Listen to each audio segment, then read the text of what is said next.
Hello everyone, I am Jeffrey और मैं 16 साल का हूँ। क्या आपने ये नोटिस किया कि मेरे साथ कुछ गड़बड़ है? यस, मेरे पूरे शरीर पर अजीब से स्पॉट्स हैं। It's just awful. आप जानना चाहते हैं मुझे क्या हुआ है? तो फिर चैनल सब्सक्राइब करें और मेरी इनक्रेडिबल स्टोरी सुनें। मैं अपने बाकी के क्लासमेट्स की तरह ही एक ऑर्डिनरी लड़का था। I studied, played sports and enjoyed computer games. मुझे बस एक चीज़ से बहुत ज़्यादा डर लगता था और वो थे doctors.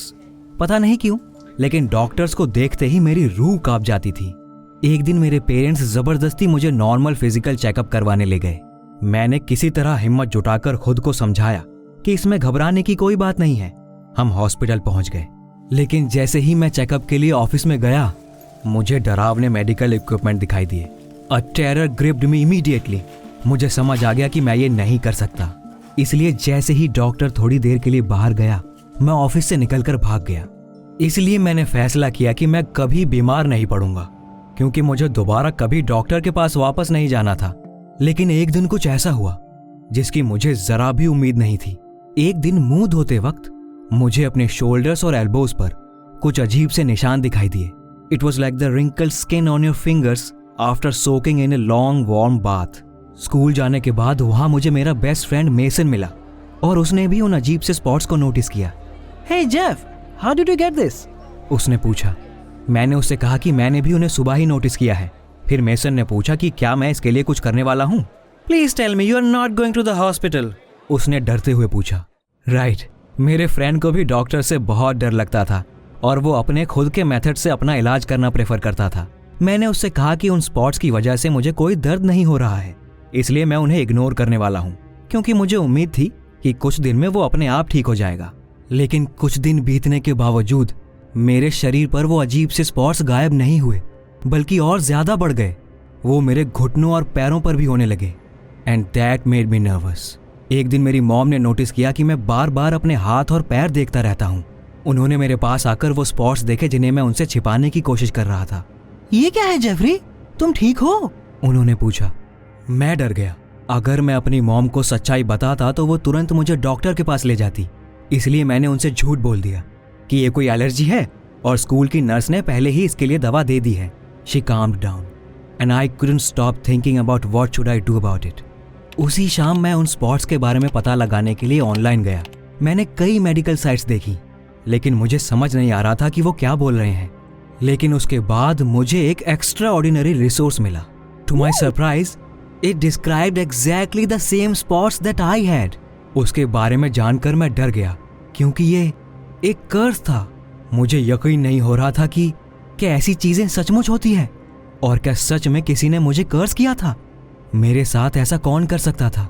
I was thinking who might have done it and I recalled a thing had happened just recently. एमा नाम की एक लड़की मेरी फ्रेंड थी। शुरू में सब ठीक था, लेकिन फिर वो मुझे बहुत एनॉइंग लगने लगी। एक पॉइंट पर मैं उससे बिल्कुल भी बर्दाश्त नहीं कर पा रहा था। I came up with some reason to make her feel guilty and left her. मेरी चाल काम आई और मुझे उस annoying लड़की से छुटकारा मिल गया। लेकिन अब मुझे याद आया कि एमा को हर तरह की जादुई चीजों में काफी इंटरेस्ट था और शायद उसने मुझसे बदला लेने का तरीका ढूंढ लिया था। अगले दिन मैंने मेसन को इस बारे में बताया, लेकिन उसने हंसते हुए कहा कि ऐसा नहीं हो सकता। Jeff, you are crazy. Magic and curses don't exist. उसने हंसते हुए कहा। उसकी बात सुनकर मुझे बहुत शर्म आई और मैंने सोचा कि काश मैंने ये बात उससे बताई ही ना होती।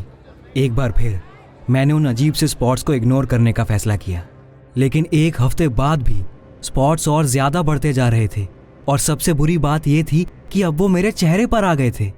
इसकी वजह से मैं स्कूल नहीं जा पाता था। लोग मुझे देखकर मेरे ऊपर हंसते थे। आई couldn't stand it any longer और मुझे ये यकीन करना पड़ा कि ये कर्स ही था। इससे पहले कि ये मेरे पूरे शरीर पर फैलता, मुझे इससे पीछा छुड़ाना था। आई फाउंड एमा। मुझे बहुत बुरा फील हो रहा था, लेकिन फिर भी मैं खुद को गिराकर उससे माफ़ी मांगी। एमा, I can't deal with this anymore. Please अपना कर्ज वापस ले लो, मैंने कहा। लेकिन उस लड़की ने हंसते हुए कहा कि इतना काफ़ी नहीं है, माफ़ी कमानी पड़ती है। Ah man, how mean she was. मैंने उसे छोड़कर बिल्कुल सही किया था। एमा ने कहा कि मुझे उसका होमवर्क करना होगा और उसके घर के काम करने पड़ेंगे। ये सब बहुत ह्यूमिलिएटिंग था। but I didn't want to look like that and I agreed to her demands. Well, उस दिन के बाद से मेरी जिंदगी नर्क बन गई। स्कूल के बाद मैं एमा की कार धोने के लिए दौड़कर उसके घर जाता था या उसके लिए ग्रोसरीज लाता था, और फिर मुझे अपना और उसका होमवर्क भी करना पड़ता था, और इन सब में बहुत रात हो जाती थी। लेकिन मुझे यकीन था कि ये सब करने के बाद वो अपना कर्ज वापस ले लेगी और मैं फिर से नॉर्मल हो जाऊंगा। एक दिन मैं एमा के लिए बड़े बड़े बैग्स लेकर जा रहा था कि तभी रास्ते में मुझे मेसन मिल गया। उसने मुझसे पूछा कि मैं ये क्या कर रहा हूँ, और मुझे बताना पड़ा कि मैं एमा के कर्ज से पीछा छुड़ाने की कोशिश कर रहा हूँ। He laughed at me and said that I was just stupid to fall for such a thing. लेकिन मैं अब और नहीं सह पाया। मैंने मेसन से कहा कि वो हमेशा से मुझसे जेलस था और अब जब उसे मौका मिल गया है तो वो मुझसे बदला ले रहा है। दोस्त ऐसे नहीं होते और मैं अब दोबारा उसकी शक्ल भी नहीं देखना चाहता। I took the bags and walked on. कोई बात नहीं, मैं कोई नया फ्रेंड ढूंढ लूंगा। तो मैंने कुछ हफ्तों तक एमा के लिए काम किया और उसका गुस्सा शांत होने का इंतजार करता रहा, लेकिन मेरे शरीर के स्पॉट्स बढ़ते ही जा रहे थे। I hid them behind my clothes and was wearing a cap with a large bill. लेकिन दिन ब दिन ये मुश्किल होता जा रहा था। और फिर एक दिन मेरी मॉम ने फाइनली देख लिया कि मुझे क्या हुआ है।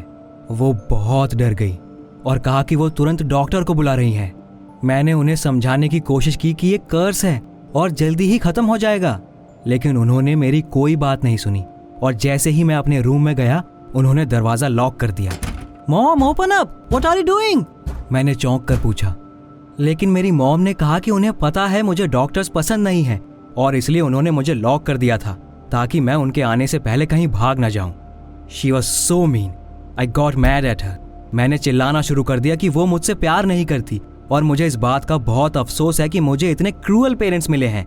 उस वक्त ये सब सुनकर उन्हें अच्छा नहीं लगा होगा, लेकिन मैं बहुत गुस्से में था और मैंने उन्हें बहुत सी रूड चीजें बोल दी जो मुझे नहीं बोलनी चाहिए थी। She left and I was a mess.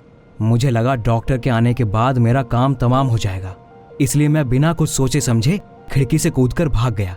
मैं डेस्परेट था और मुझे समझ नहीं आ रहा था कि मैं कहाँ जाऊं। मैंने मेसन से लड़ाई कर ली थी और मुझे नहीं लगता था कि वो अब मुझे देखना चाहेगा। मैं वापस घर भी नहीं जा सकता था।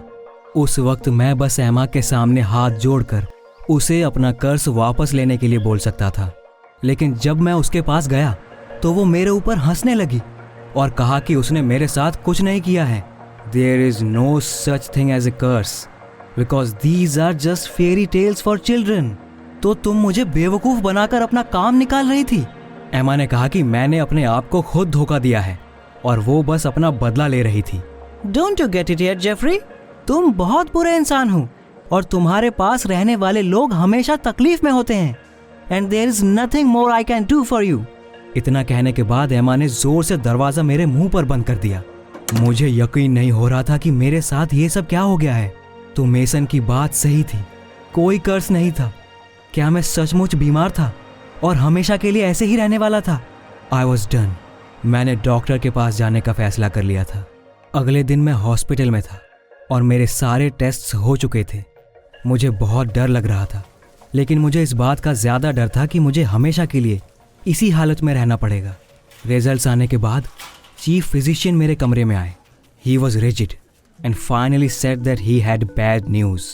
मुझे एक बहुत रेयर बीमारी थी जिसका नाम मैं कभी नहीं सीख पाया और हमेशा भूल जाता हूँ।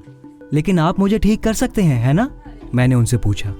The doctor breath it out and replied that it was too late. अगर मैं पहले स्पॉट्स के बाद ही हॉस्पिटल आ जाता तो शायद कोई चांस था, लेकिन अब वो बीमारी मेरे पूरे शरीर पर फैल चुकी है और इसे ठीक करना ऑलमोस्ट इम्पॉसिबल होगा। मैं तुम्हें अपसेट नहीं करना चाहता, लेकिन शायद तुम्हें बहुत लंबे वक्त तक ऐसे ही रहना होगा, डॉक्टर ने कहा। It was a terrible surprise for me. मुझे यकीन नहीं हो रहा था कि मेरे साथ कुछ ऐसा हो सकता है। डॉक्टर के जाने के बाद मैं बेड पर लेट गया और सोचने लगा कि अब आगे मुझे क्या करना चाहिए। आई गेस एमा सही थी, मैं सचमुच बुरा इंसान था। आफ्टर ऑल मैंने इतने सारे लोगों को दुखी किया है और अब मुझे इसकी सज़ा मिल रही है। अब जाकर मुझे ये रियलाइज़ हुआ है कि मैं सब कुछ ठीक करना चाहता हूँ। मैं ये मानना चाहता हूँ कि बेहतर इंसान बनने के बाद मैं ठीक हो जाऊँगा। What do you think? Comments में बताएं, क्या मेरा कोई चांस है?